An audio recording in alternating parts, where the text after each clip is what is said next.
Let's return to our lead story this hour. The ANC NEC is currently wrapping up its National Executive Committee meeting in Boksburg. For some analysis on the outcomes so far, I am joined by political analyst Sandile Swana. Mr. Swana, a pleasure to have you on the program this afternoon. Firstly, the ANC has admitted that the MK party contributed to its electoral decline. How significant do you think this admission is in terms of the party's self-assessment, but also its strategy moving forward? The admission is significant, but we must be careful that it is not used as a smokescreen to hide the things that actually caused the failure of the ANC over the longer term. So if you accept that by 2004, the ANC was at 69.69% or 70% of the vote. By 2019, it had declined to 57.5%. So the ANC was already in decline, and by 2021, it was at 45% in any event. So the ANC ended up at 40% in 2024, but in 2021, it was already at 45% before Zuma did anything. So the ANC, we expected that the ANC to decline significantly in the 2024 election. Jacob Zuma simply worsened a very bad situation. They've been ignoring the warnings from the voting public for a very, very long time, since the Polokwane conference. So what they need to do in terms of the strategy is to address themselves on the low caliber of the average ANC member, who is not equal to the task of either running the ANC or running any aspect of the state. The average cadre is below standard. That's the bigger part of the problem. And then the related problems of incompetence, non-performance, and corruption. You described that Jacob Zuma has simply worsened a very troubling situation, but given that the MK party has also displaced the ANC from the top spot in KZN, what would you make as your assessment? What specific factors do you believe have actually contributed to their rise in this particular region? So the ANC, let's also deal with that issue. Sure. So there is no ANC president in reality before Jacob Zuma took over as the president of the ANC who had ever won KZN. Even when the ANC was at the top of its powers at 69.69% national, it was at 46.98% in KZN. Mbeki never won KZN, Mandela never won KZN.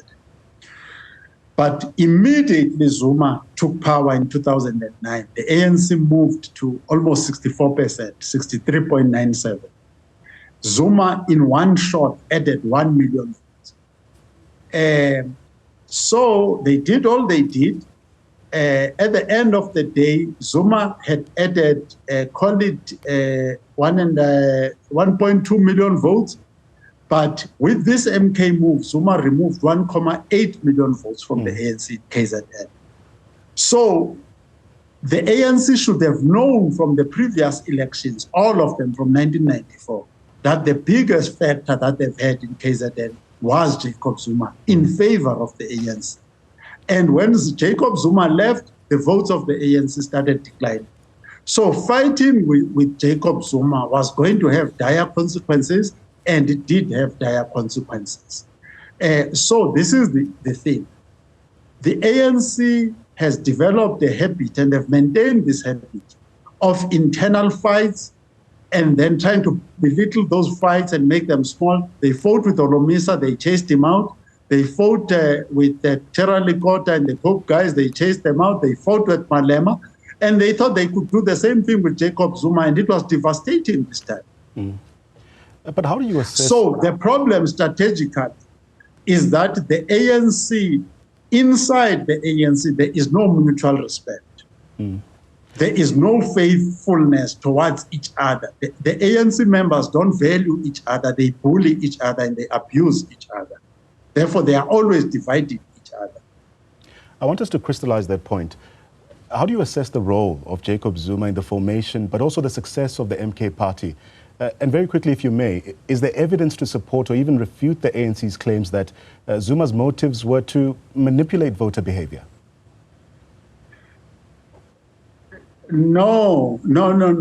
Zuma saw himself as a reformation movement. MK party and the members of MK party, they saw themselves as a reform movement of the ANC. They saw themselves as a division or a section of the ANC, which is why they negotiated even coalitions in the manner that they did. They thought that the ANC recognizes that it's time to put the ANC and reform the ANC and move forward.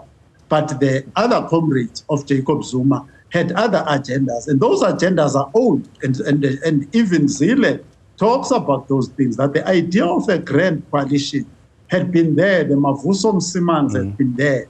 The Zile himself said that they could make a good coalition with the ANC of Ramaphosa 4 years ago, long ago, and Bernstein and others.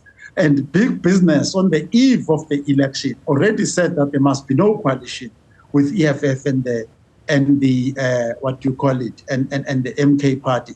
So there is a faction in the ANC that is a right-wing faction that is linked to the DA and big business.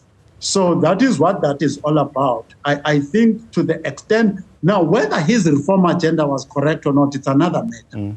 But the ANC, the MK party was a reform program by Jacob Zuma and his supporters of the ANC, not of South African politics generally. Sandile Swana, let me thank you for your analysis there. We've been reflecting on the ANC as it wraps up its NEC meeting today. Of course, also reflecting on the past performances during the May 29th elections as well.